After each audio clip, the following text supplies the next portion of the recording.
Geoffrey Anger, donc vous êtes Head of Business à GRT Gaz, F for the Business Development à GRT Gaz. Puis après, c'est vous, Damien Raveau, donc, qui êtes directeur de Storengy. Dans Storengy, il y a Store, donc j'imagine que vous stockez, et il y a énergie. Voilà.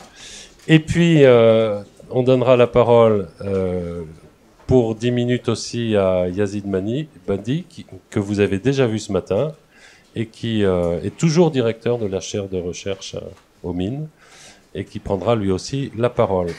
Bonsoir à tous. Merci à l'organisation de nous avoir invités. Bravo déjà d'avoir organisé un tel événement. Je suis très flatté d'être là et d'être là devant vous et de voir qu'il y a des gens qui se mobilisent à 17h30 un samedi soir pour travailler sur le sujet hydrogène. Donc félicitations. Je vais essayer de faire un tour d'horizon. Parti. Et vous en faites partie. C'est gentil. Je vais faire un tour d'horizon de la problématique de GRT Gaz sur l'hydrogène. Donc GRT Gaz, on est une société de transport de gaz naturel à l'origine, donc issu d'un groupe intégré qui s'appelait Gaz de France. On est actif uniquement sur la brique canalisation. Donc je vais axer la présentation là-dessus, essayer de balayer un peu les grands sujets qui concernent le transport, c'est-à-dire à quoi ça sert, pourquoi c'est important, pourquoi on le fait par canalisation et pas autrement, et puis quels sont ses atouts vis-à-vis d'autres transports d'énergie. Donc je vous épargne la présentation complète, mais donc on a environ 30 000 km de canalisation en France qu'on opère et qui connectent les grands points d'approvisionnement, les terminaux GNL pour amener le gaz naturel liquéfié et les stockages. Donc notre vision, c'est que les gaz en général sont amenés à faire partie du mix énergétique. Donc le gaz est naturel, je vous apprends rien, c'est une énergie fossile. Notre vision, c'est qu'à terme, il y aura besoin toujours de la molécule CH4, mais issue de biomasse, donc biométhane, et ça sera complété par l'hydrogène et par d'autres techniques de réduction de l'empreinte carbone, comme le CCUS. Donc nous, comment on se positionne là-dessus? C'est une vision avec 3 réseaux. On a tendance à dire que quand on a un marteau, on voit tous les problèmes comme des clous. On pense quand même que les réseaux sont importants. Un réseau biométhane, un réseau CO2, un réseau d'hydrogène. Alors, je pense que vous avez déjà eu pas mal d'infos dans la journée, mais je voulais juste renforcer le message. Et nous, notre vision sur l'hydrogène, c'est ça sert à quoi? Écoutez, ça sert d'abord à décarboner les premiers usages industriels. Donc il y a déjà entre 900 000 et 1 million de tonnes consommées par an en France dans l'hydrogène carboné. Donc il faut déjà s'attaquer à ça et remplacer l'hydrogène carboné par l'hydrogène décarboné. On voit aussi que ça peut être utile dans le transport lourd. On voit bien que le transport véhicule léger électrique est en train de prendre la main. Toutefois, il n'y a pas encore de solution très efficace sur la mobilité lourde, que ce soit mobilité terrestre ou bien aérienne ou maritime. Donc soit en utilisation d'H2 direct ou de e-fuel. Donc ça, c'est quelque chose qu'on va se développer peut-être à un horizon plutôt 2030-2040. L'industrie lourde, c'est aujourd'hui, dès que possible, 2030-2040, la mobilité. Et troisième usage de l'hydrogène, qui est assez important aussi, qu'il ne faut pas négliger, c'est la complémentarité pour le réseau ELEC. On sent bien, principalement en France, mais qu'on a une grande orientation vers les usages électriques et l'électrification à outrance. On voit bien que ça ne va pas être possible. Ça ne va pas être possible uniquement avec l'électricité. Donc, on voit qu'il y a une complémentarité qui se dégage entre l'hydrogène et le système électrique. Et c'est un des sujets que je vais aborder ensuite. Donc nous, notre vision, toujours GRT Gaz, et on n'est pas tout seul à porter cette vision-là, c'est d'un marché interconnecté européen. L'enjeu pour l'industrie, pour le transport, c'est la compétitivité, la sécurité d'appro. Donc comment est-ce qu'on fait pour être compétitif et avoir une sûreté dans la livraison des volumes d'hydrogène? Il faut avoir plusieurs sources d'appro. il faut être connecté à des stockages et il faut être connecté à la source d'appro la plus compétitive. Donc là où il y a du renouvelable, bon marché, à savoir la mer du Nord ou le sud de l'Europe. Donc notre vision avec l'ensemble des TSO, on s'est mis à plus de 30 TSO, c'est un transporteur de gaz. On s'est mis à plus de 30 autour de la table. On s'est dit, comment est-ce qu'on fait pour projeter le réseau demain de transport d'hydrogène. Donc ça a donné cette carte. Hein. Donc ça, c'est une vision, évidemment. Hein. Aujourd'hui, il y a quelques réseaux de transport d'hydrogène qui existent, mais pas encore énormément. Et donc on a une vision d'à peu près 50 000 km de réseau à travers l'Europe qui vont connecter donc les meilleures sources de production de renouvelables à tous les endroits d'Europe avec les connexions au stockage. Donc je vais passer assez vite hein, je vais pas aller dans les détails, mais il y a un certain nombre d'études hein, qui ont été menées. Là, c'est les résultats d'une étude du comité stratégique de filière. Donc c'est un peu l'organisme qui organise le dialogue entre l'État et l'industrie. Et donc on a travaillé dans ce comité stratégique de filière sur les nouveaux systèmes énergétiques à comment est-ce qu'on peut améliorer la compétitivité de la production et la livraison d'hydrogène. Donc on regarde là 3 cas, là c'est les 3 petites cartes que vous voyez à l'écran. Premier cas, c'est qu'est-ce qui se passe si on fait de l'hydrogène bassin par bassin. Là où il y a de l'industrie, il y a du transport qui a besoin d'hydrogène, on met les électrolyseurs là. Deuxième cas, c'est on relie les bassins de consommation entre eux et on les connecte au stockage. Troisième cas, c'est la même chose que le cas précédent, mais on le connecte avec les pays adjacents. Et là, pas de surprise, hein, ça paraît assez intuitif. On voit qu'à chaque fois, on peut gagner environ 10% sur le coût de livraison au consommateur final. Pourquoi ? Parce qu'on améliore les interactions entre les bassins. Dès qu'il y a une défaillance de l'un ou de l'autre, on peut accéder. On peut appeler le stockage, ce qui fait qu'on appelle la production renouvelable sur les heures les plus favorables et les moins coûteuses. Et enfin, si on se connecte à nos voisins, on accède à des sources de renouvelables encore plus bon marché. Le sujet, hein, on pourrait se dire, est-ce qu'on transporte l'hydrogène sous forme gazeuse, sous forme méthanol, sous forme, je sais pas, ammoniac, ou bien par camion comprimé. Aujourd'hui, hein, c'est surtout du camion, hein, parce qu'on est sur des échelles de volume qui ne sont pas très importantes. Hein. On parle de quelques dizaines de tonnes. Hein, où un camion, hein, ça transporte 500 kg, 250-500 kg. Si on parle de dizaines de milliers de tonnes par an, bon, il faut être clair, hein, il n'y aura pas de solution camion. Donc c'est là qu'interviennent les solutions canalisation.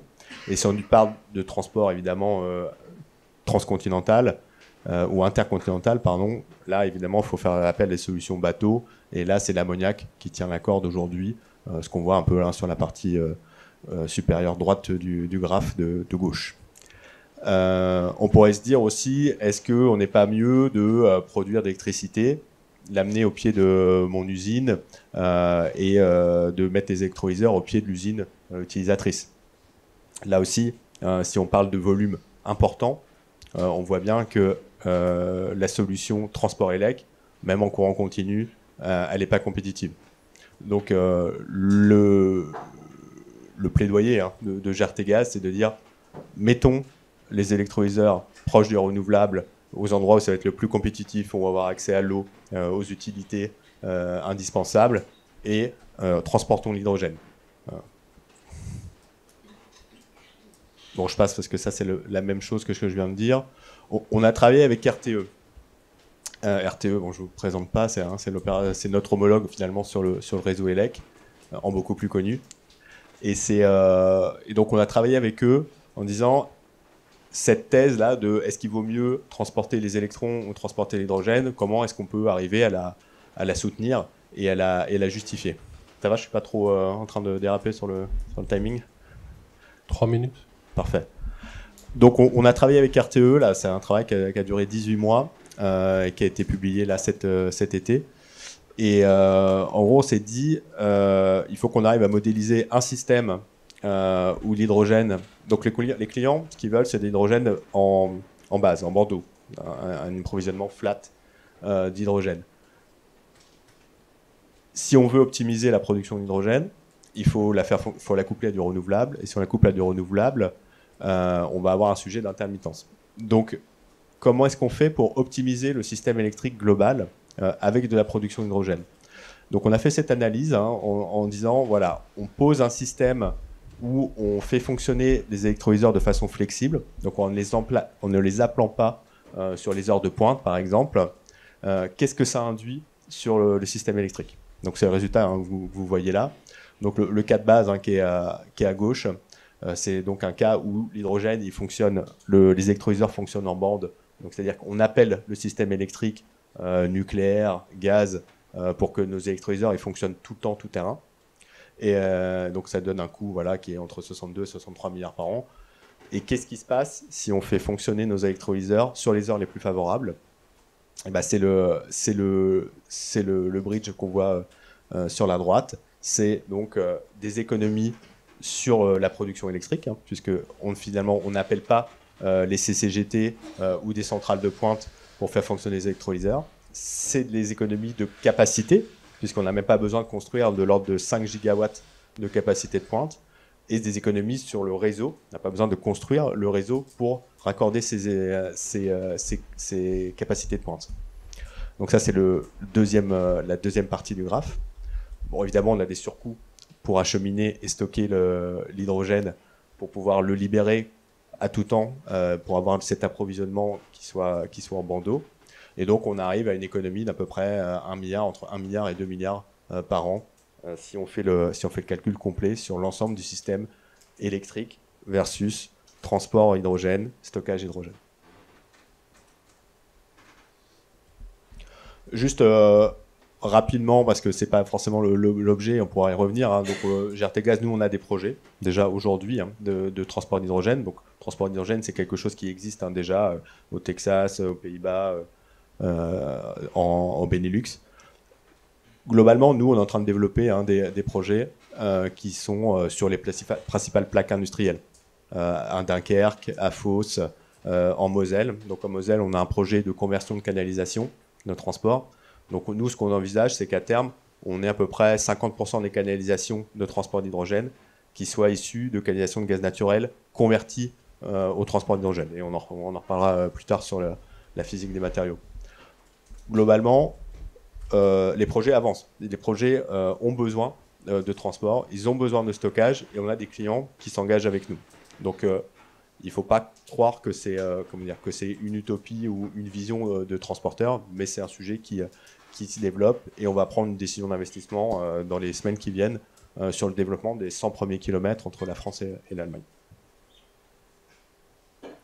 On a des projets de plus grande envergure. Là, ce que je vous ai présenté, c'est les projets qu'on appelle sur les bassins. Donc, c'est des petits projets à l'échelle GRTgaz, 50, 100, 200 km, pour aller connecter les clients producteurs et consommateurs d'hydrogène avec les stockages.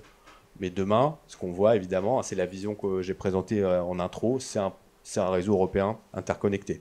Donc, on travaille sur 2 projets d'envergure, un qui s'appelle Barmar pour Barcelone-Marseille, donc qui va relier l'Espagne à la France, par une cana offshore qui fera à peu près 2 millions de tonnes par an. Et sa continuité, qu'on appelle IFEN, donc qui va aller de Fos à l'Allemagne, pour continuer la route de l'hydrogène de la péninsule ibérique vers l'Allemagne, en la connectant au stockage, parce que ça, c'est un atout clé de la France, c'est disposer de stockage salin, et Damien reviendra dessus ensuite, vers l'Allemagne, qui est quand même un des principaux consommateurs d'hydrogène à terme en Europe. Je conclus.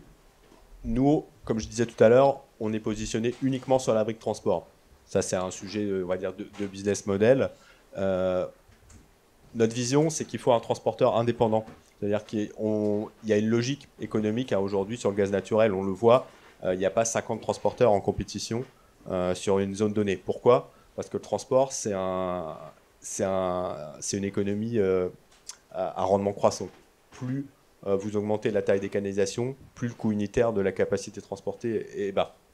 Donc, le modèle du gaz naturel, on pense qu'il est adapté à l'hydrogène. Et donc, c'est là-dessus qu'on se positionne. C'est la régulation qui est en train de se préparer à Bruxelles aujourd'hui, avec un paquet de directives et de règlements qui vise à avoir des transporteurs indépendants, donc qui sont neutres, qui n'ont pas intérêt à favoriser tel ou tel producteur d'hydrogène, telle ou telle technologie d'électrolyseur, tel ou tel client consommateur. Donc un transporteur indépendant, neutre, qui permet à tous de se connecter sur son réseau.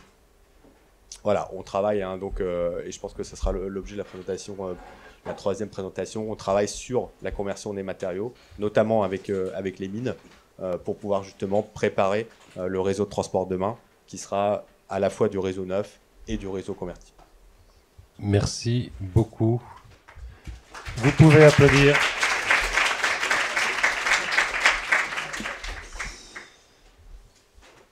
Monsieur Raveau. Alors j'enchaîne directement. À vous.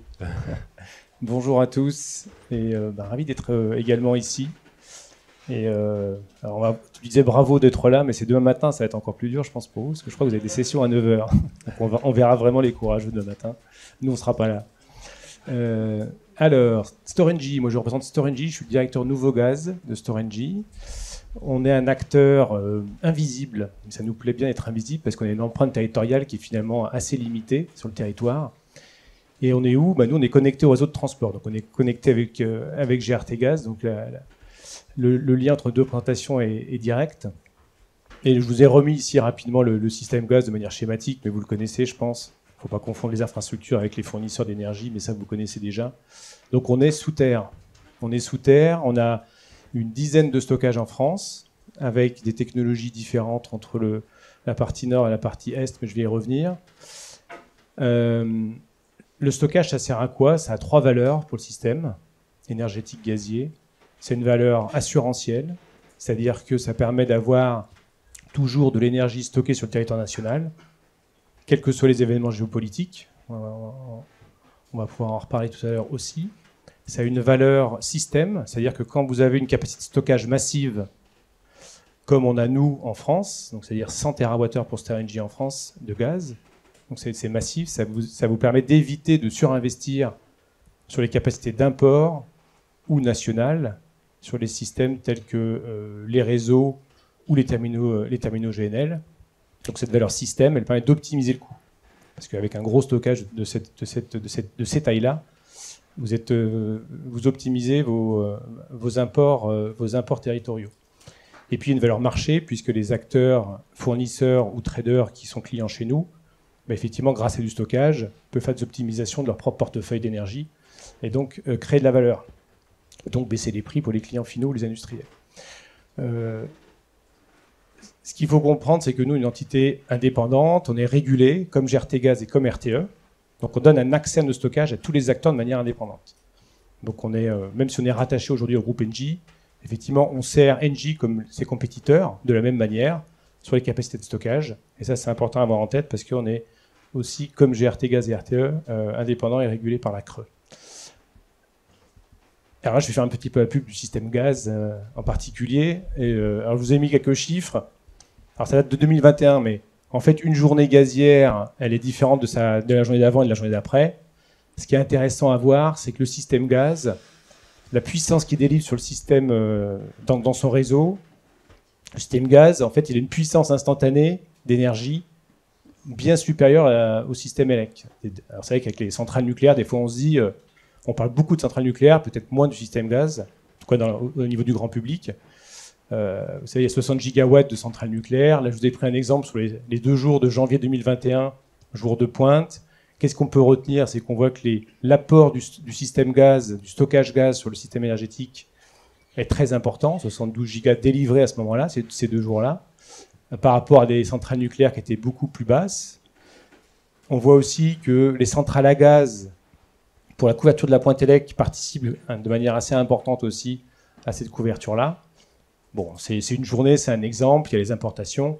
Ce qui est intéressant de noter, à mon avis, dans ce genre de réflexion, c'est quel est l'apport de chaque actif, qu'il soit gaz ou élec, dans un système énergétique conjoint.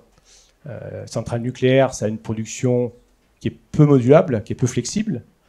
Du GNL, c'est un marché mondialisé. Les centrales à gaz élec, effectivement, elles sont très flexibles, elles peuvent amener de la couverture de la pointe élec. Les imports, ils sont limités selon ce qui se passe d'un pays à un autre. Et le stockage, il est local, il est sur le territoire. Donc on voit que chaque actif a ses avantages et ses inconvénients, et ils sont plutôt complémentaires en général. Donc c'est comme ça qu'il faut avoir une vision un peu holistique des systèmes gaz et électriques, à mon avis, pour arriver à viser un optimum. Mais ces chiffres-là le montrent assez bien. On a deux techniques de stockage, très rapidement, aquifère ou salin. Aquifère, c'est les gros volumes, c'est un peu plus lent. Ça permet de couvrir le besoin saisonnier, pour faire simple, entre été et hiver. On injecte en été, on soutire en hiver pour couvrir la forte consommation. Et les salins, c'est nos Ferrari à nous. Elles sont très rapides, elles permettent de couvrir le besoin de pointe gazière en hiver. Donc on va venir rapidement sur les salins. Une cavité saline, c'est quoi? C'est une cavité qui est lessivée dans une couche de sel avec de l'eau douce. On crée une cavité, on crée un réservoir. On fabrique donc ce réservoir en enlevant la saumure, le sel qui est dissous. Ça s'appelle de la saumure, on l'enlève, on le soutire de cette cavité, on met du gaz à la place. Donc c'est des cavités qui peuvent monter jusqu'à 240 bars de pression pour les plus grosses chez nous. Vous voyez un peu la taille avec l'Arc de Triomphe. Et donc la stratégie de Storengy, c'est effectivement d'étudier aujourd'hui le stockage d'hydrogène. C'est pas quelque chose qui n'existe pas, hein, c'est pas un fantasme. Ça existe déjà, le stockage d'hydrogène aux États-Unis, en Angleterre. Il y a 4 sites. La seule différence, c'est qu'ils utilisent le stockage d'hydrogène aujourd'hui en stockage stratégique. C'est-à-dire qu'ils le remplissent d'hydrogène, et s'il y a une rupture ou une guerre qui qui les amène à avoir des pénuries d'hydrogène, effectivement, ils ont ça sur leur sol. Mais ils ne le cyclent pas au quotidien comme on le cycle aujourd'hui en stockage gaz. Voilà, c'est la différence. Nous, on veut passer à l'étape suivante, c'est dire on utilise le stockage hydrogène demain de la même manière qu'on le fait aujourd'hui en CH4, et même un peu différente, on va le voir après. Parce que le monde énergétique de demain ne sera pas le même qu'aujourd'hui. Le potentiel, ce qu'il faut retenir, parce que je sais que j'ai pas beaucoup de temps, c'est qu'il y a un potentiel énorme en France. On a la chance d'avoir des couches de sel gemme assez massives. Vous voyez comment elles sont réparties sur le territoire français. Donc nos stockages salins, je ne sais pas si j'ai un petit pointeur là-dessus. C'est ce pointeur. Voilà. Ok, super. Ils sont dans la vallée du Rhône, ici, vous voyez, ils sont tous là, nos stockages salins. Donc on a la chance d'avoir déjà ces actifs en France qui fonctionnent. Et dans les concessions que l'on a aujourd'hui, qui représentent aujourd'hui 13 TWh et demi en CH4, vous connaissez la différence de pouvoir calorifique entre le méthane et l'hydrogène, donc 3-4 fois moins en volume pour l'hydrogène. On tomberait à peu près sur 4 TWh d'hydrogène si on devait convertir tout le parc actuel en hydrogène. Dans nos concessions, on peut doubler ce volume-là, dans la concession actuelle. Donc déjà, on pourrait passer avec un potentiel de 8 TWh, et puis on peut imaginer qu'on va trouver d'autres choses à faire dans le Grand Est, on y travaille d'ailleurs de manière assez importante, pour aller encore plus loin, puisqu'on va voir que les volumes sont très importants, les volumes attendus en tout cas sont très importants. Et l'autre technologie, c'est l'aquifère, mais ça demande de la recherche et développement, donc on ne va pas passer beaucoup de temps là-dessus, parce qu'on n'a pas beaucoup de temps, mais on peut en parler après pendant les questions. Donc finalement, quand on se pose la question de demain, tout système énergétique a besoin d'un stockage tampon, d'une flexibilité. Sans stock, un système énergétique qui soit gaz ou électrique ne marche pas. Et donc finalement, quand on regarde demain, qu'est-ce qu'on aura à disposition? On aura forcément des stockages de surface, ça existe déjà, hein, mais c'est des petits volumes, c'est limité. C'est un peu le stockage batterie en élec, hein. Finalement, c'est des durées de stockage limitées dans le temps, qui seront indispensables, qui existeront, qui seront là, mais qui seront complémentaires avec ce qu'on sait faire nous, parce que ça ne répondra pas aux mêmes besoins. On aura du line pack dans les réseaux de GRT gaz, hein, puisque vous pouvez faire varier la pression, donc ça vous fait un stockage aussi important. Et puis on aura les cavités salines pour les besoins encore plus importants, et puis les réservoirs poreux qui sont en fait les aquifères ou les gisements déplétés dans le temps. Donc ça en fait c'est des maturités technologiques aujourd'hui qui ne sont pas les mêmes. Un stockage de surface, on sait stocker de l'hydrogène en surface, hein, aujourd'hui il n'y a pas de problème. Un stockage salin, on ne sait pas encore le faire, mais on y travaille.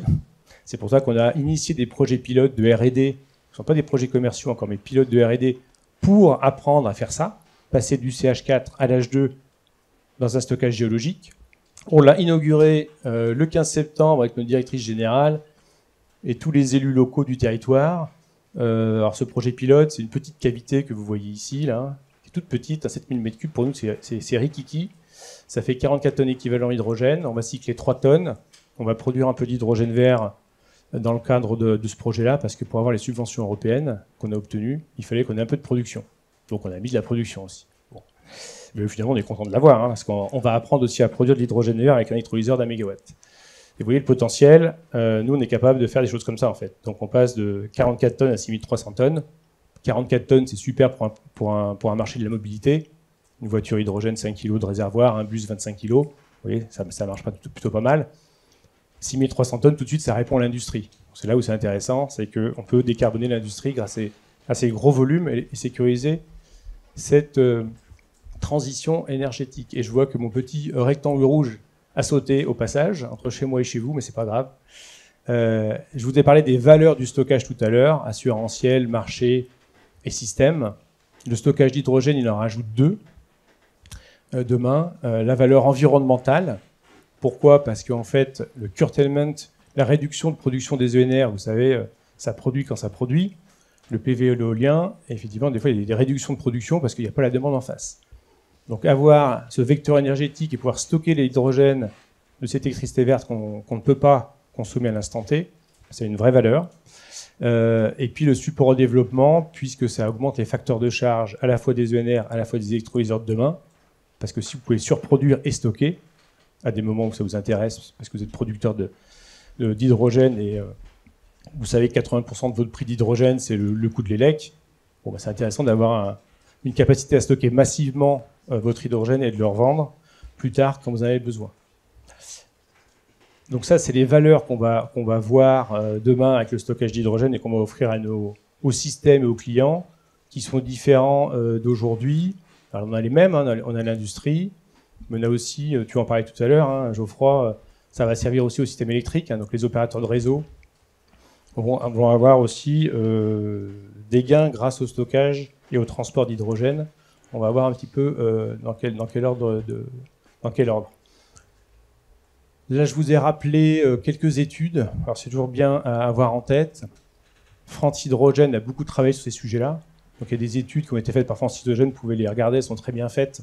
Elles sont même territorialisées. Donc là, je vous ai mis un exemple sur l'Auvergne-Rhône-Alpes parce qu'on y est présent.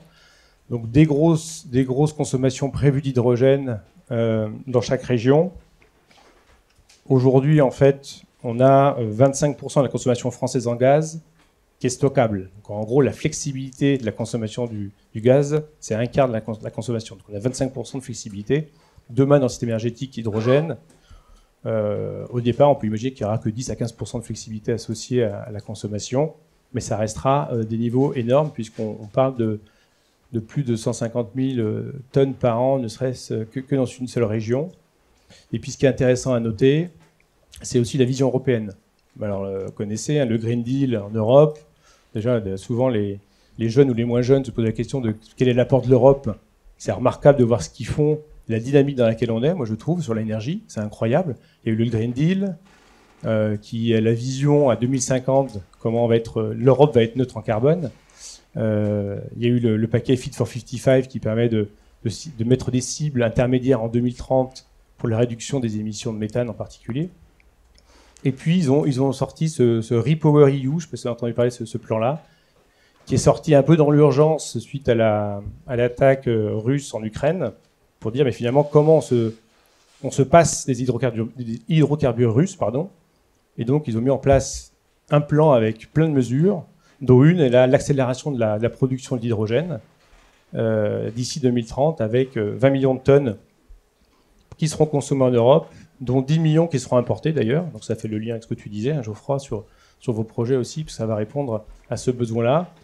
Et je vous ai mis un petit graphique qui est intéressant, parce que quand on regarde et qu'on refait le lien avec la flex que je vous disais, si on prend 10 à 15% de flex dans la consommation de demain, on se rend compte que finalement, tous les stockages qui existent aujourd'hui en Europe en cavité saline, si on les passait tous en hydrogène, en prenant le ratio de 3 à 4 du PCS, on se retrouvait avec un manque à gagner déjà de 25 Tera, à minima. Parce qu'on a 200 Tera de CH4 en cavité saline, vous divisez par 4, vous arrivez à 50. Vous voyez qu'il y aura à peu près 700 à 800 TWh de consommation d'hydrogène demain si on suit la vision européenne. Et donc on se rend compte qu'il est urgent d'agir parce qu'il faut anticiper ces volumes de stockage qui seront indispensables. Si on ne le fait pas maintenant, on n'y arrivera pas. Ça, c'est l'étude de RTE GRTgaz que tu citais. Je ne reviens pas dessus, mais effectivement, quand on voit qu'un opérateur électrique qui, avec GRTgaz, a travaillé et affiche aujourd'hui qu'à l'échéance 2050, avoir des stockages d'hydrogène, ça amène pour la collectivité un gain de 1,5 milliard d'euros par an au système. C'est tout sauf neutre. Ils l'ont validé avec une autre étude qui est le bilan prévisionnel en 2030. Donc là, c'est plus proche de nous, hein, c'est demain 2030, qu'il faudra déjà du stockage d'hydrogène à hauteur de 1 TWh avec des bénéfices aussi économiques sur le coût de production de l'hydrogène. Donc c'est bien pour la collectivité, c'est bien pour nos industriels, pour qu'ils soient compétitifs en France et en Europe, on ne les perde pas, et c'est bien aussi pour la facture globale énergétique de la collectivité, de tout le monde. Ça, c'est l'actualité toute récente, hein, puisqu'il y a la stratégie française pour l'énergie et le climat qui est mise à consultation jusqu'au 15 décembre par le gouvernement. À la suite de ça, il y aura effectivement la loi qui va être publiée en 2024. Et puis des décrets différents décrets, dont la PPE aussi, la programmation pluriannuelle d'énergie, qui va définir ce que le gouvernement et la France veut en termes énergétiques et en termes hydrogène en particulier.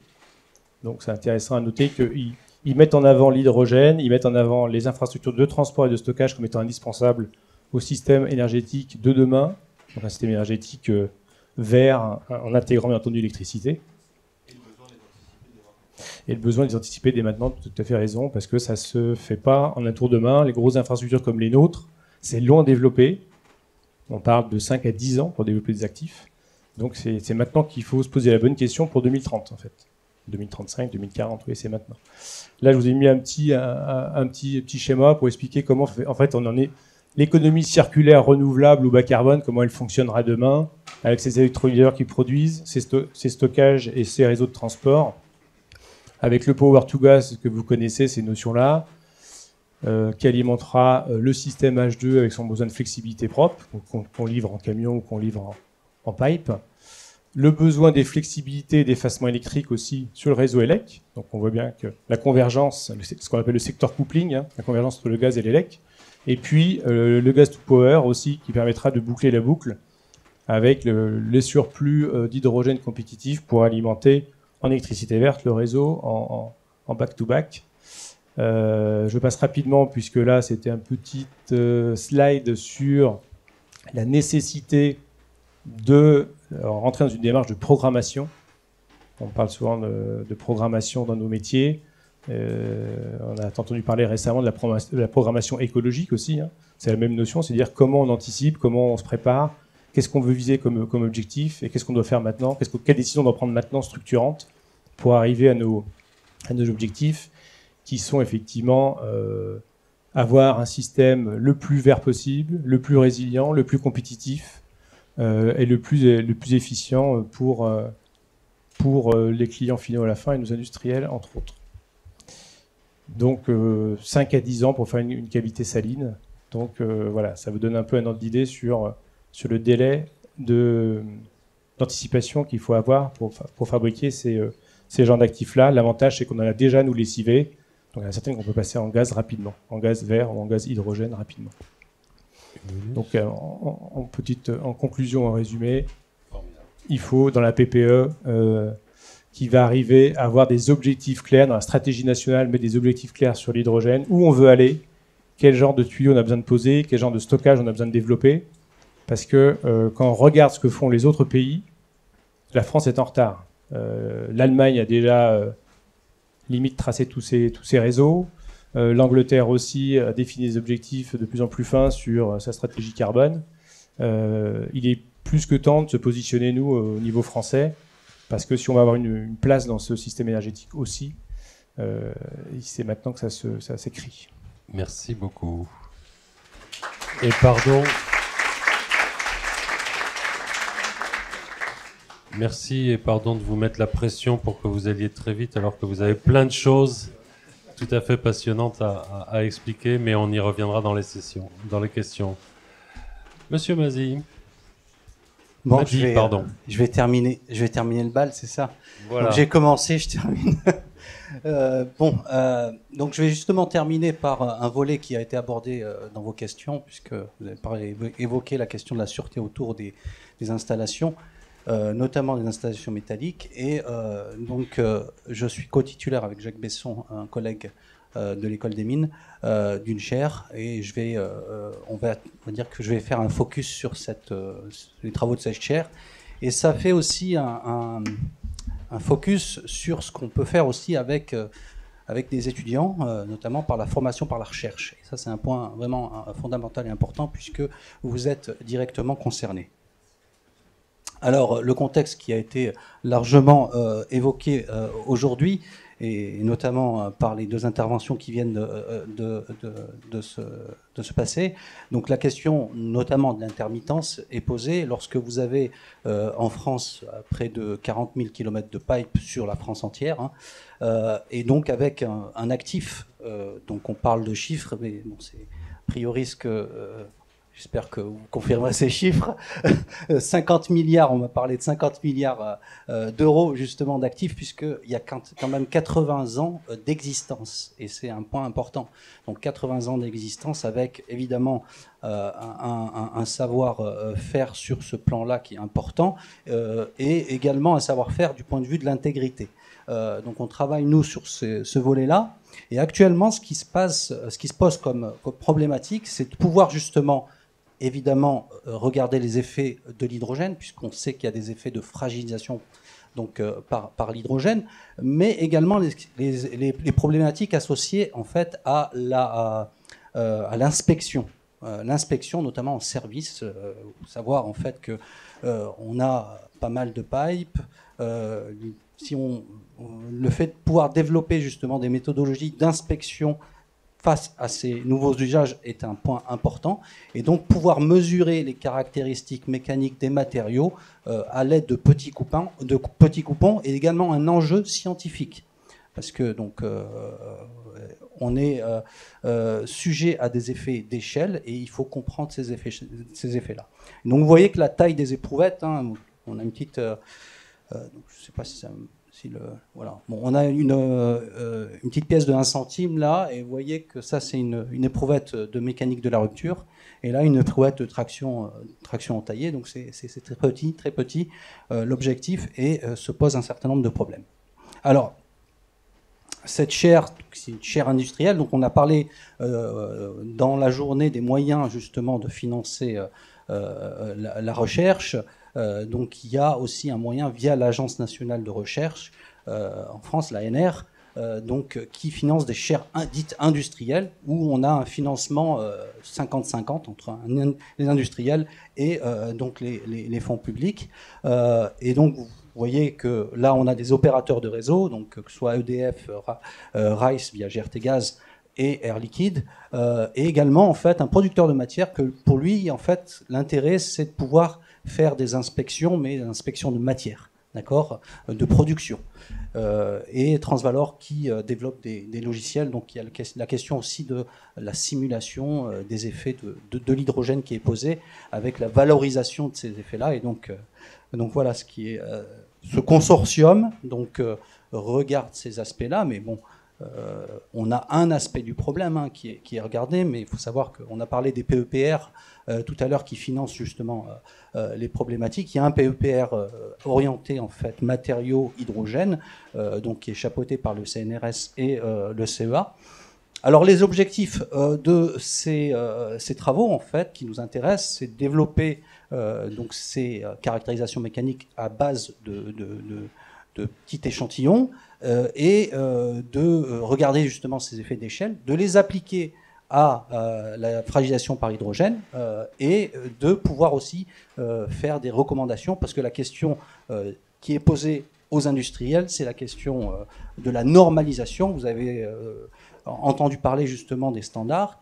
Les standards donc sont importants, et il faut que ces standards soient discutés et admis par les pairs. C'est-à-dire que les industriels doivent être partie prenante pour que quand il y a des normes qui soient, je dirais, mises en place, elles soient donc partagées et admises. Et ça, c'est important d'arriver à cela. Donc, sur la problématique de la fragilisation par hydrogène, il y a un certain nombre justement de moyens expérimentaux qui sont mis en œuvre, et ils sont peu présents. D'accord ? Il y a très peu de moyens expérimentaux. Je parle en environnement gaz. Et donc il y a GRTgaz qui a investi sur un moyen qui s'appelle Phoenix, donc une installation qui permet de faire des essais en environnement gazeux sous pression, donc sur des éprouvettes dites standards, donc plutôt des gros échantillons. Donc c'est la machine qu'on voit ici. Voilà. Nous, on a l'équivalent.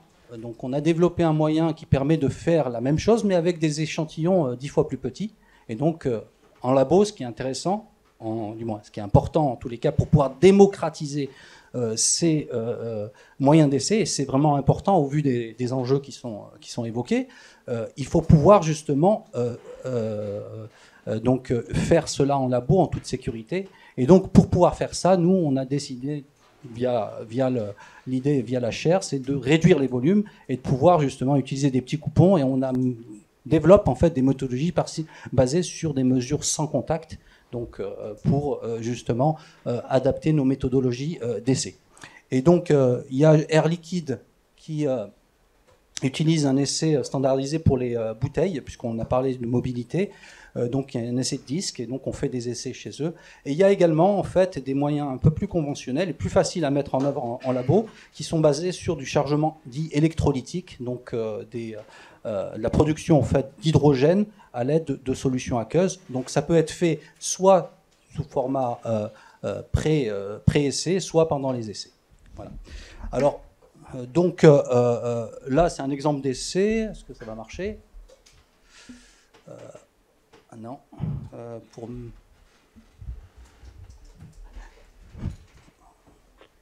Je vais essayer de... Voilà. Donc c'est un essai, c'est comme si vous étiez en labo. Donc en fait, comme on a la mesure optique, donc on a la possibilité de voir ce qui se passe pendant l'essai, ce que vous voyez ici. Donc là, on a une charge en fonction de la contraction radiale. Donc on fait, vous voyez, on a des mesures ombroscopiques qui nous permettent de détecter des contours et de suivre ce qui se passe. Et on peut évaluer la fragilisation hydrogène comme ça. Donc là, on voit en fait pendant l'essai ce qui s'est passé, pardon. Et donc là, une vue à l'aide d'un microscope électronique à balayage, donc après essai. Et donc là, d'une manière un peu plus méthodologique, on évalue par exemple les effets de pression. Et donc là, il y a un étudiant qui s'appelle Luciano, qui travaille depuis maintenant 2 ans. Donc il a sa 3e année de thèse, il entame sa 3e année de thèse. Et là, un exemple d'essai avec évaluation de la pression. Vous voyez en fait une courbe à l'air, une courbe en fait avec 100 bars de pression et une courbe avec 200 bars de pression. Et on voit la ductilité du matériau qui diminue en fonction de la pression. Ça, c'est relié évidemment à des faciès de rupture, donc à de la microstructure du matériau. Et donc, il faut pouvoir étudier et comprendre ce qui se passe en termes de mécanismes. Vous voyez en fait ici des mécanismes à l'air, où on voit donc beaucoup de striction du matériau, donc une ductilité importante, et c'est ce qui est cherché, avec la formation de cupcones et de cratères à l'intérieur du matériau qui en fait sont caractéristiques d'une rupture dite ductile. Et là, on voit qu'en présence hydrogène, on a des phénomènes de surface qui apparaissent et qu'il faut comprendre, avec des faciès de rupture un peu plus, je dirais, différents en fait. On voit ici en surface des faciès dits de quasi-clivage et à l'intérieur, en fait, des faciès un peu plus ductiles. Et donc, on essaie de comprendre cela via nos recherches. Là, la question également des soudures, puisque les pipes, il y a des soudures, il faut pouvoir joindre des pipes entre eux, puisque les tronçons en général, ils font 12 mètres, il faut donc se faire des soudures donc sur site. Et ces soudures, vous voyez que c'est compliqué, parce que c'est beaucoup de matériaux en un seul endroit et de manière concentrée.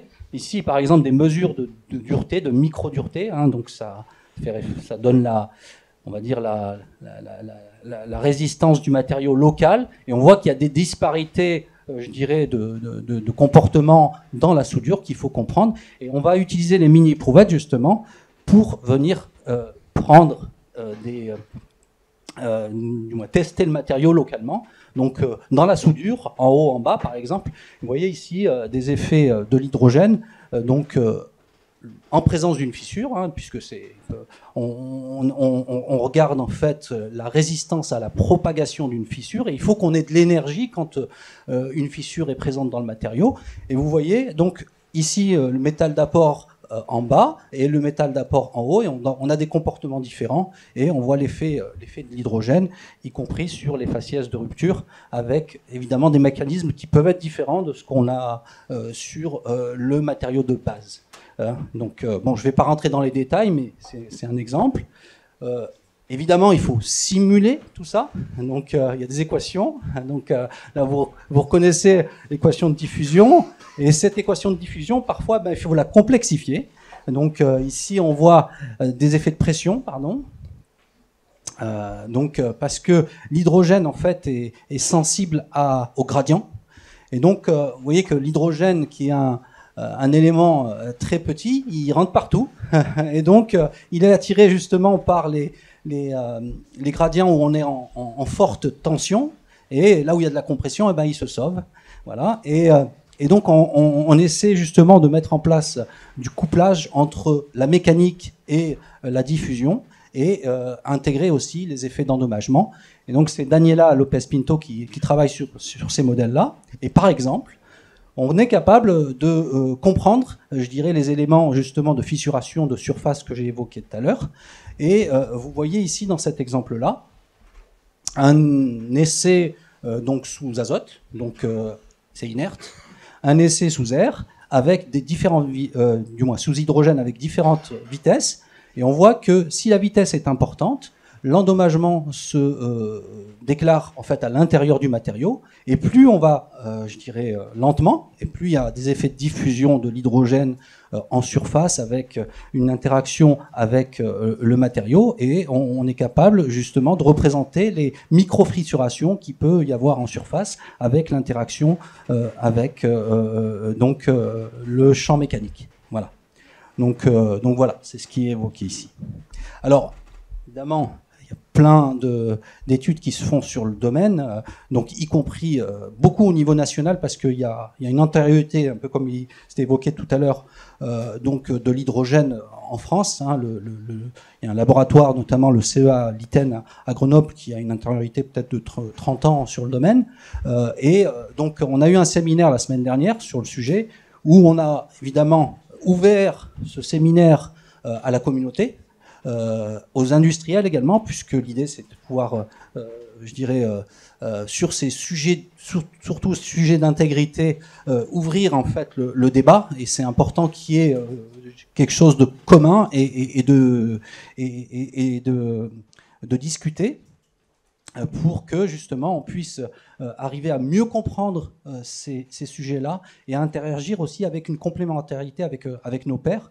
Donc là, vous voyez qu'il y a les mines de Saint-Étienne qui s'intéressent à des aspects plus métallurgiques. Il y a donc nos collègues de Grenoble. Il y a La Rochelle qui s'intéresse à des problématiques plus métallurgiques, je dirais à une échelle beaucoup plus petite, etc., etc. Voilà. J'essaie d'être rapide. Merci infiniment. Je note que vous n'avez cité que 2 des 15 thèses qui étaient présentes à votre séminaire du 14 novembre. Vous avez raté un truc. Hein. Oui. Et donc, c'est uniquement un sujet en lien avec l'hydrogène, mécanique, matériaux. Mais il y a d'autres sujets. Donc, on pourrait faire plusieurs séminaires ou plusieurs journées uniquement sur le volet hydrogène, recherche. Merci beaucoup. En tout cas, on voit bien, et même si moi j'y connais rien du tout, eux ils ont certainement compris, moi j'ai pas compris grand-chose, mais j'ai bien compris le lien que vous faites entre le travail de ces deux messieurs et puis les recherches que vous faites sur finalement ça tient le coup ou ça tient pas le coup notre affaire, quoi. Hein, excusez-moi, je résume, hein. Mais c'est un petit peu ça. Je vous donne 5-10 minutes pour trouver des questions. En particulier à Yazid Madi qui mérite certainement qu'on lui pose beaucoup de questions. 5-10 minutes pour trouver des questions, et puis après on passe aux réponses de nos intervenants. Merci beaucoup. Bonsoir, moi c'est Romain. Donc j'avais une question, on avait une question dans mon groupe par rapport au financement de la reconversion des canalisations. Qui prendrait en charge ce coût? Et est-ce que vous recevrez des subventions pour ça? Et aussi, donc, dans la même ligne, la tarification du transport de l'hydrogène, est-ce que ce serait régulé comme pour le gaz naturel ou bien vous aurez plus de liberté sur la tarification? Et enfin, est-ce que ce serait un monopole aussi ou bien est-ce que vous pourriez être en concurrence avec d'autres acteurs du transport sur des projets? Merci beaucoup. Ok, donc une question sur donc, le financement de la conversion, une question sur la régulation et la tarification. C'est ça, en gros, le sujet. Donc, sur la conversion d'ouvrages. Donc, pour mettre un peu en contexte, globalement, dans la vision que je présentais, la vision un peu pan-européenne du marché du transport d'hydrogène, on voit en France à peu près 2000 km de réseau. Sur ces 2000 km de réseau, 1000 km de réseau convertible. On est donc très très intéressé, notamment par les travaux de recherche sur le comportement des matériaux. Et on développe une méthode pour la conversion des ouvrages. C'est quelque chose qui est nouveau, en fait. On est en train de définir le standard sur la conversion. Je l'ai mentionné, on a un projet qu'on va décider, si tout va bien, dans 2 semaines, de conversion de à peu près 50 km de réseau entre la Moselle et la Sarre pour aller servir un acériste en Allemagne. Ces travaux-là sont effectivement très suivis par l'ADEME et on a gagné un appel à projet qui s'appelle Brique technologique, qui porte bien son nom, c'est-à-dire que c'est comment cette brique-là du transport et de la conversion permet d'aider et de définir une référence, un standard, un modèle de conversion des actifs au transport d'hydrogène. Donc oui, si c'est ça la question, oui, on est aidé par l'ADEME en argent directement, avec des subventions, des avances remboursables. Et aussi par des moyens qui mettent à disposition de network, de réseaux avec d'autres organismes de recherche. Donc ça, c'est la première question. Ça répond à peu près au... Deuxième question, tarification. C'était ça la tarification. Donc aujourd'hui, je vais prendre les deux questions en même temps. Il y a un modèle... Aujourd'hui, donc c'est un modèle compétitif. Donc il peut y avoir n'importe qui peut faire du transport d'hydrogène. Bien sûr en respectant toutes les normes et les arrêtés de multifluides de transport. Pour autant, donc, je l'ai mentionné, il y a un paquet de directives et de règlements qui est en train d'être discuté au niveau du Parlement européen avec la Commission et avec le Conseil qui va définir une régulation de l'hydrogène en segmentant la chaîne en disant il y a des gens qui font du transport, il faut qu'ils fassent que du transport pour être indépendants de la producteur des consommateurs, qui soient neutres et qui permettent de transporter de l'hydrogène de tout le monde, globalement comme c'est le cas sur le gaz naturel. Il y aura des opérateurs de stockage et ils seront désignés par l'État. Il peut y en avoir plusieurs, en tout cas, ça c'est vrai. Vous pouvez monter votre start-up de transport et vous mettre sur les rangs pour être certifié dans les années qui viennent. Mais effectivement, a priori, il n'y aura pas beaucoup d'acteurs de transport. Ce que je disais, il y a une logique économique à ça. Hein. C'est pas que l'État aime donner des monopoles. C'est qu'il y a une logique à ça de dire on ne va pas poser 3 canalisations en parallèle de diamètre 150 alors qu'il faudrait en mettre une de diamètre 400 et ça résolverait le problème et ce serait beaucoup plus économique. Donc ils vont définir ce qu'ils appellent des HNO, donc c'est en anglais, Hydrogen Network Operator. Ça devrait arriver donc soit en 2024, soit en 2025, si tout se passe comme prévu. Et donc ce sera un modèle qu'on appelle régulé. Régulé, donc monopolistique, ça veut dire qu'il faut faire attention aux tarifs, puisqu'évidemment, on pourrait penser que s'il n'y a qu'un seul opérateur, il fait ce qu'il veut avec les tarifs et il assassine ses clients qui ne sont pas en position d'aller voir les voisins. Globalement, c'est un marché qui va se construire. Aujourd'hui, le marché de l'hydrogène vert, c'est un marché qui se développe. Il n'y a pas beaucoup de capacité d'électrolyse, comme vous l'avez vu aujourd'hui. Donc, ça va être un marché qui je pense, va se réguler progressivement. Donc aujourd'hui, dans un premier temps, avec des tarifs qui vont être négociés, mais qui vont amener être, comme dans le gaz, régulés par le régulateur actuel qui s'appelle la Commission de régulation de l'énergie, qui inspecte régulièrement les OPEX, les CAPEX, toutes les charges de chacun des opérateurs pour vérifier que le tarif il est acceptable, décent, avec une rémunération qui n'est pas délirantes au service et des règles, surtout des règles d'accès qui sont transparentes et non discriminantes pour tous les acteurs. Ça répond à peu près à la question, hein? Merci. Merci beaucoup. Allez. Bonjour, merci pour votre présentation. Donc, Emmanuel. Je posais une question sur l'eau et dans le stockage. Vous avez parlé des cavités salines. On a vu ce matin que pour la production d'hydrogène, il nous fallait de l'eau. On nous a dit qu'une solution, ce serait de désaliniser l'eau. Quand on désalinise l'eau, on a des saumures qu'on vient stocker dans des cavités. Donc vous voulez enlever les saumures pour y mettre de l'hydrogène. Eux veulent y mettre des saumures. Quelle solution à ça? Est-ce qu'il y aura encore de la place? Alors le sujet de l'eau, de toute façon, c'est une bonne question globalement, hein, quels que soient les procédés industriels que l'on veut mettre en œuvre. Souvent, il y a de la consommation d'eau hein, qui est en jeu. Donc c'est un enjeu qu'on doit regarder, d'autant plus maintenant avec les impacts climatiques qu'on connaît. D'ailleurs, les électrolyseurs consomment de l'eau aussi, hein, quand on produit de l'hydrogène vert. Nous, on est déjà dans une logique d'économie circulaire déjà sur la création de ces cavités, puisqu'en fait, quand on lessive une cavité, on ne sait pas le faire tout seul. C'est-à-dire qu'on a besoin d'avoir un partenaire industriel qui va prendre cette saumure et qui va l'utiliser pour son propre process. Donc, pour imager très clairement ça, notre site en Bresse, dans la localité d'Étré, donc c'est pas très loin de Lyon, est le seul site aujourd'hui en France en cavité saline qui continue à lessiver. Donc on continue à créer en continu. Là, pendant que je vous parle, on a 300 mètres cubes de saumure qui transite entre notre site 24/24, 7 jours sur 7, jusqu'à notre partenaire industriel qui s'appelle Innovine, qui est dans le Jura, un peu plus haut, qui a lui besoin de cette saumure-là dans son propre procédé industriel. C'est une grosse entreprise, 2000 personnes environ. Ils fabriquent des polymères, ils fabriquent de l'hydrogène à base de saumure, ils font de l'électrolyse de saumure. Donc c'est un coproduit pour eux qui va être utilisé dans leur propre process. Et donc en fait pour faire ça, qu'est-ce qu'on a fait? On n'a pas posé un gazoduc, on a posé un saumoduc. Voilà, je l'ai entendu. C'est assez simple. Donc on transporte de la saumure. Donc on a des pipes qui partent vers GRTgaz pour faire transiter le méthane. Mais on a aussi un pipe qui part 80 km de long, qui va vers l'industriel Innovine et qui récupère notre saumure.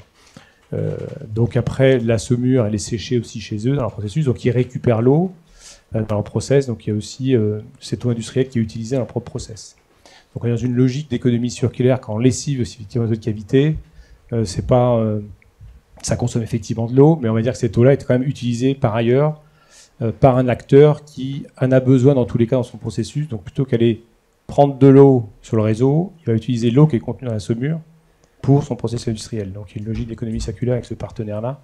Et si demain on devait créer de nouveaux sites dans le Grand Est, par exemple, puisqu'on étudie cette possibilité, il y a des couches de sel gem assez importantes aussi dans cette région-là, donc on n'a pas de site là-bas.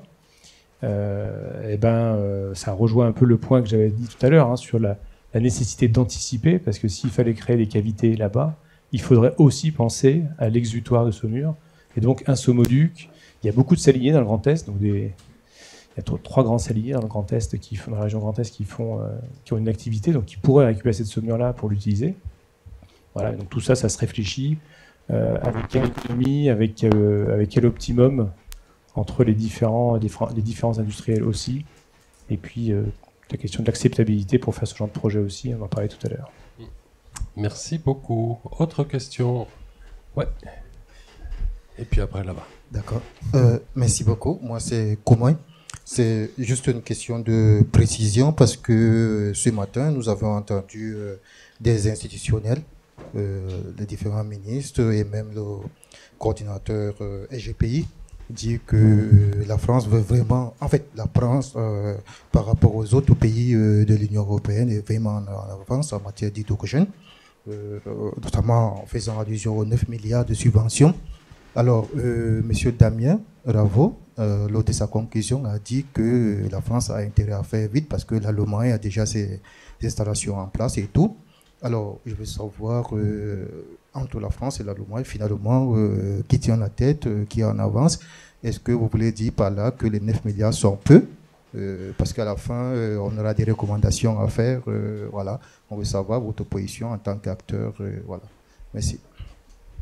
C'est une bonne question et ça rejoint la question un peu du financement tout à l'heure. Il y a plusieurs points à mon avis. La première des choses, c'est le premier plan français qui a été ciblé sur l'hydrogène, c'est le plan Hulot, centaines de millions d'euros de mémoire, donc tout petit, hein, pour faire développer une filière. Le plan hydrogène qu'on connaît, avec poussé par le président Macron, 9 milliards, donc effectivement on est passé à une autre échelle. Quand on le compare avec les plans européens dans les autres pays, en particulier l'Allemagne, on voit que c'est un peu plus faible, d'une part, mais ça reste quand même des sommes très importantes. Plus faible, en France. En France.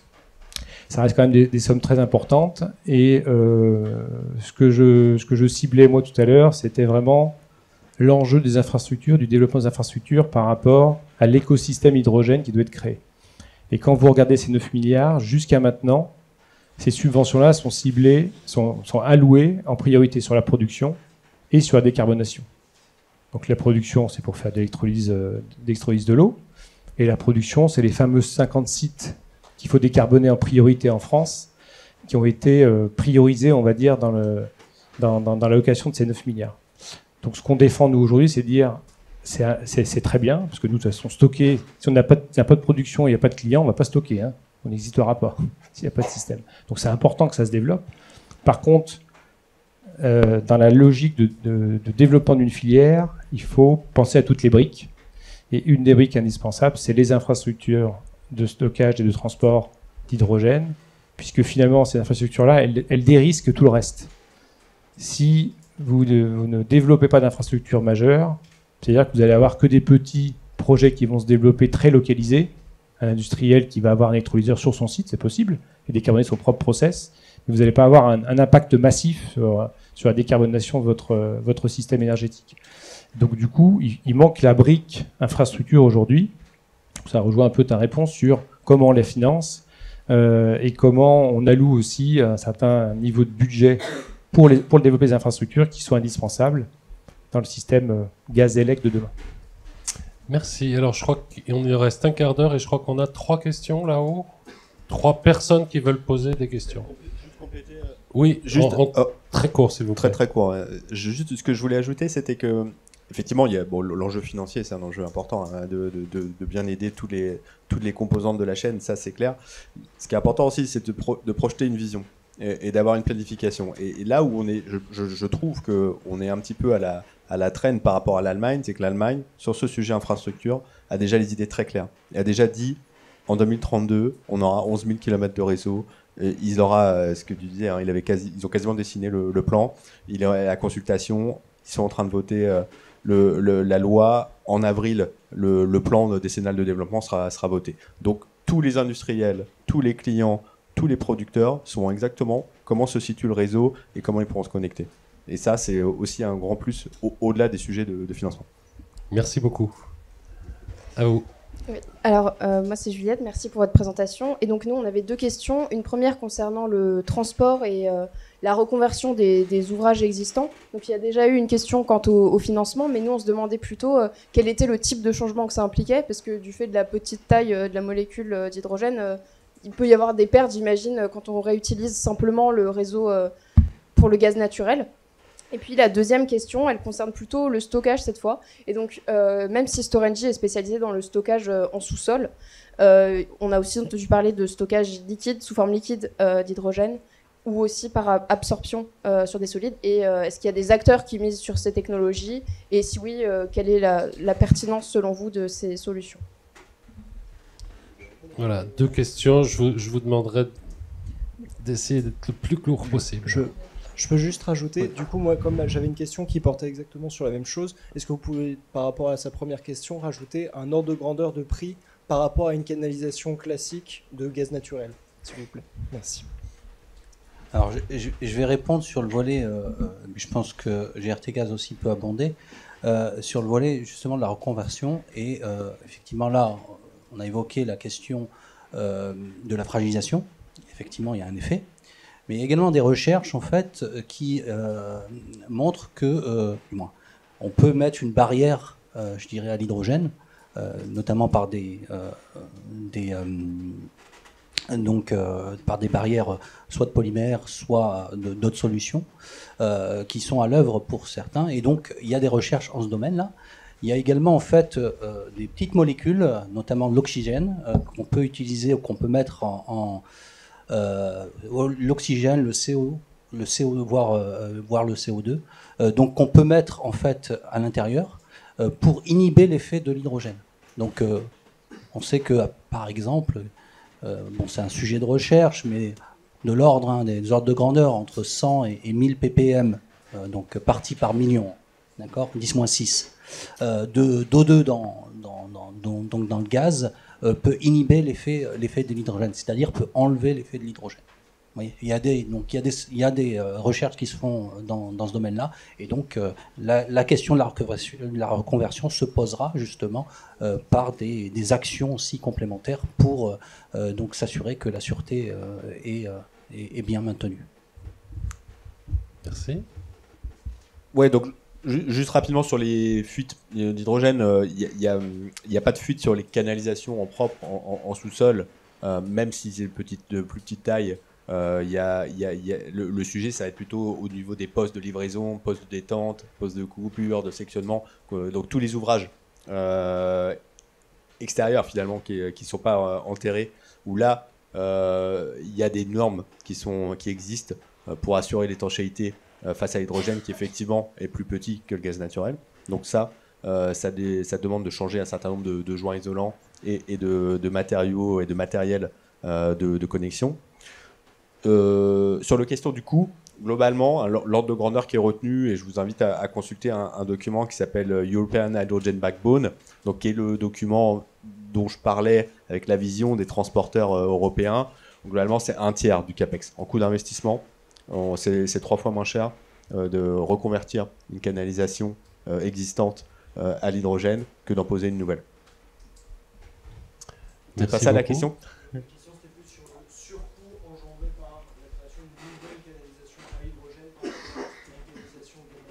Ah oui, excuse-moi, j'avais pas du tout compris comme ça. Alors, il y a des spécificités matériaux, effectivement, qui font qu'il y aura un surcoût. L'ordre de grandeur, donc spécificité matériaux sur la cana, plus tout ce qui est équipement supérieur, je pense qu'on doit être de l'ordre de 10 à 20% de surcoût. Merci. Sur le stockage ? Oui, alors il y a deux questions, un stockage liquide et solide, à comparaison. Donc effectivement, il y a différentes typologies de stockage qui sont étudiées. Je pense qu'ils sont tous différents et complémentaires. Et je pense que c'est l'usage qu'il faut regarder. C'est-à-dire qu'il y en a certains qui seront bien adaptés à certains usages, et il y a d'autres qui seront moins bien adaptés. Le stockage liquide, si on prend celui-ci, je pense que vous faites référence au projet Alors, déjà, l'hydrogène, il y a différentes manières. On peut appréhender le sujet de manière différente. Il y a liquéfier l'hydrogène. Donc, liquéfier l'hydrogène, ça se liquéfie au zéro absolu. Donc, effectivement, pour faire ça, ça consomme de l'énergie. Donc, est-ce que l'énergie que vous dépensez pour liquéfier l'hydrogène sur de très grandes distances, parce que ce que tu disais tout à l'heure, ça devient intéressant de liquéfier de l'hydrogène ou du gaz quand vous faites des très grandes distances. C'est ce qu'on fait aujourd'hui en gaz naturel avec le GNL. Mais la liquéfaction, elle se fait à des températures un peu plus hautes, donc ça coûte moins cher. Par contre, ça permet de transporter des plus grosses quantités d'énergie sur des plus grandes distances. Donc si on fait un parallèle avec le GNL, on peut très bien imaginer que peut-être demain, il y aura des hydrogéniers, comme il y a des méthaniers aujourd'hui, qui vont transporter dans des cuves. L'entreprise GTT, que vous connaissez peut-être, elle fait ça très bien.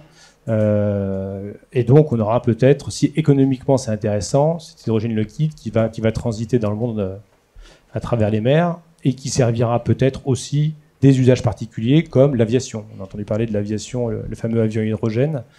Il regarde comment il pourrait stocker de l'hydrogène. S'il le stocke sous forme gazeuse, pour des grosses quantités d'énergie, il faut monter très haut en pression. Donc même à 700 bars, finalement, pour un avion, c'est compliqué. Donc le mettre en liquide, ça serait une solution. Il y a plus d'énergie.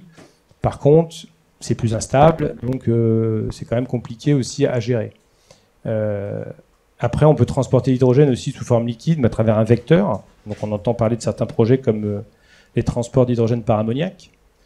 Donc il y a des projets, certains regardent de très près, hein, c'est produire de l'électricité renouvelable dans des pays très ensoleillés, hein, le Maroc par exemple, ou d'autres pays, produire de l'hydrogène vert sur place, et finalement transporter cet hydrogène-là, non pas sous forme liquide, parce que c'est très coûteux, a priori en comparaison avec une solution liquide qui serait à travers l'ammoniac, l'insérer dans l'ammoniac et le resituer à l'arrivée en France ou dans le pays dans lequel vous importez. Donc ça, c'est des solutions qui sont regardées de très près par différents acteurs. Donc c'est une solution qui marchera, hein, certainement, techniquement en tout cas. Est-ce que ça sera compétitif? Ça, c'est une autre histoire.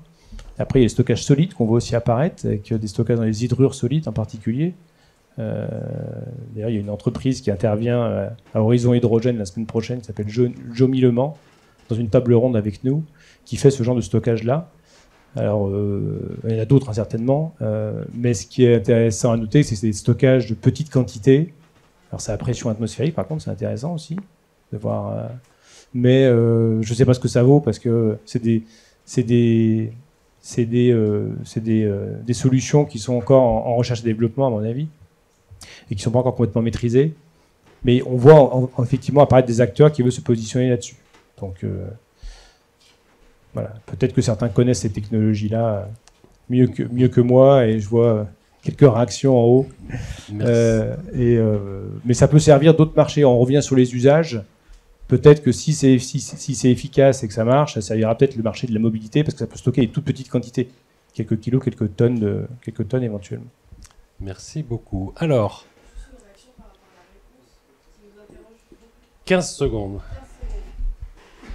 Vous avez parlé d'utiliser l'oxygène. On a vu avant que 4% d'oxygène dans l'hydrogène, ça a explosé, ça s'inflammait, non? On est en dessous du seuil. On est au-dessus du seuil, bien en dessous. Je parle de ppm. D'accord. 10-6. Merci. Merci. Alors, ouais, j'ai vu, mais oui. Bonjour à tous. Moi, c'est Eric Ilol Sagnan. Bon, en fait, je commencerai avant tout par une petite... Mets bien le micro devant ta bouche, s'il te plaît. Je commencerai avant tout par une toute petite comparaison. On nous dit que un kilogramme d'hydrogène est 3 fois plus énergétique qu'un kilogramme d'essence. Donc ceci dit que maîtriser cette technologie, c'est parvenir presque à l'autosuffisance énergétique. Donc ma question est la suivante. Nous savons tous que le principal goulot d'étranglement que fait face bien sûr à la technologie de transition, c'est bien sûr le stockage. Et la quasi-totalité des articles qu'on parcourt vont souvent utiliser des méthodes de stockage quasi similaires. Alors, vous, en tant que vecteur potentiel acteur potentiel de production d'énergie, alors comment envisagez-vous bien sûr à remédier à cette solution, à ce problème, je voulais dire. La deuxième question, je voulais l'adresser à Sorange. Excusez-moi si peut-être j'ai mal prononcé le mot. Je voudrais connaître au moins la capacité massique de vos réservoirs. Je vous remercie. Merci, vous avez le micro. Les volumes de réservoirs, on a, j'ai affiché rapidement tout à l'heure, on a l'équivalent de 13 Tera 5 en méthane aujourd'hui dans les cavités salines en France. Donc on a des concessions qui nous permettent d'aller en chercher plus, hein, puisque c'est des concessions qui nous permettent d'aller lessiver d'autres cavités, donc on pourrait imaginer d'en faire plus. Mais aujourd'hui, on a 13 Tera 5 de méthane à disposition qui sont exploités, qui sont utilisés dans le système gazier. Si on le transforme en hydrogène, il faut diviser par 3 ou 4 cette énergie-là. Et ce que je disais, si on utilise la capacité maximale de nos concessions aujourd'hui en sous-sol, on imagine qu'on pourrait doubler nos capacités. Donc on passerait de 4 TWh à 8 TWh dans nos stockages salins en France. Et l'autre question? Alors, l'autre question, c'était...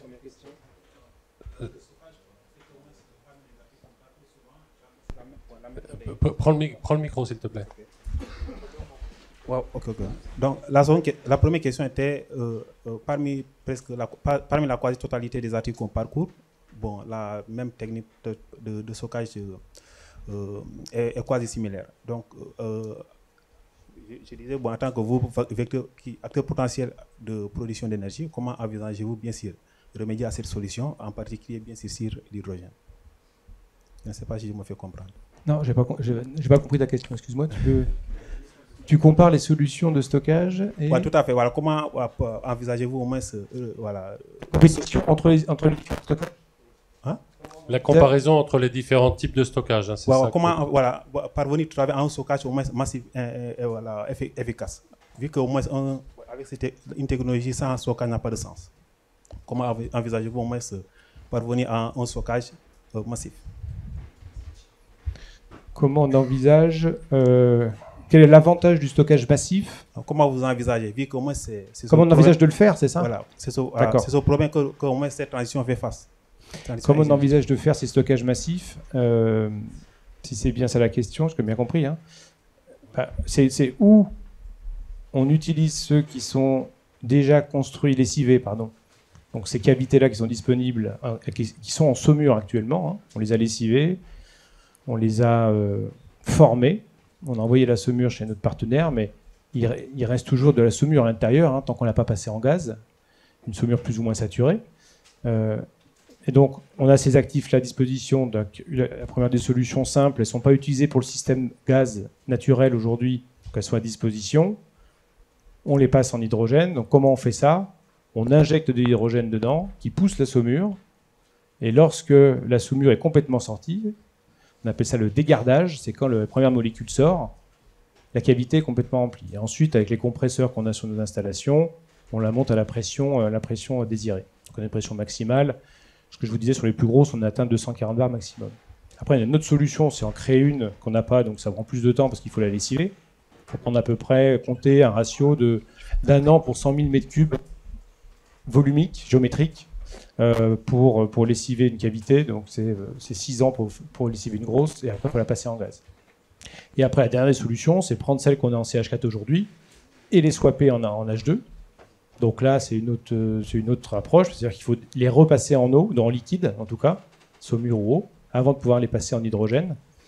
Donc ça reprend aussi un peu du temps, parce que du coup, on perd le temps de les repasser en saumure, puis les repasser en gaz. Donc c'est bien notre vision, notre stratégie. Et nous, à échéance 2050, on considère que tout notre parc sera en gaz renouvelable, les aquifères en biométhane et les cavités salines en H2. Donc on n'aura plus de CH4 salines. Merci. Alors, une dernière question super courte, avec une réponse oui, assez courte. Oui, merci pour votre présentation. J'ai une question pour Monsieur Madi. Vous avez dit dans le slide que la ductilité du matériau diminue en fonction de la pression. Donc, je voulais savoir pourquoi. Et aussi, à la fin de la partie, vous avez dit que lorsque la vitesse de l'écoulement augmente, on observe un phénomène, je ne sais plus c'était quoi, mais en fait, lorsque la vitesse est lente, là, il y a une diffusion au niveau de la surface, donc ça m'intéresse de savoir quelle est la cause. Bon, sans rentrer dans trop de considérations scientifiques, mais en gros, vous avez une molécule H2 qui doit rentrer à l'intérieur du matériau. Donc, il faut qu'elle se dissocie. D'accord? Donc, il y a des phénomènes de surface. Cette dissociation, en fait, 2H2 donne... une molécule d'hydrogène donne 2H2. Et donc, il y a une équivalence, en fait, entre la concentration, je dirais, d'hydrogène à l'intérieur du matériau et la pression. Donc, c'est la loi de Sievers. C'est une racine de la pression. Donc, il y a une équivalence. Donc, plus la pression augmente, plus vous avez de l'hydrogène qui rentre à l'intérieur du matériau. Voilà. Et la deuxième question, c'était en lien avec la vitesse. Donc, de la même manière, le phénomène de diffusion. Donc, phénomène lent, donc il y a l'effet du temps. Et donc, plus vous attendez, plus la diffusion en fait, se fait de l'extérieur vers l'intérieur du substrat. Vous voyez ? Vous avez des phénomènes de surface, et donc je parlais tout à l'heure de la question justement des effets barrières. L'oxygène, en fait, quand on met un tout petit peu d'oxygène, l'oxygène vient remplacer à la surface l'hydrogène. Et donc, il y a cette dissociation de H2, donc elle se fait moins, on va dire. Et donc, la diffusion, en gros, il y en a moins qui rentrent. Voilà. Merci beaucoup. On termine à un niveau Merci beaucoup. Merci à tous les trois.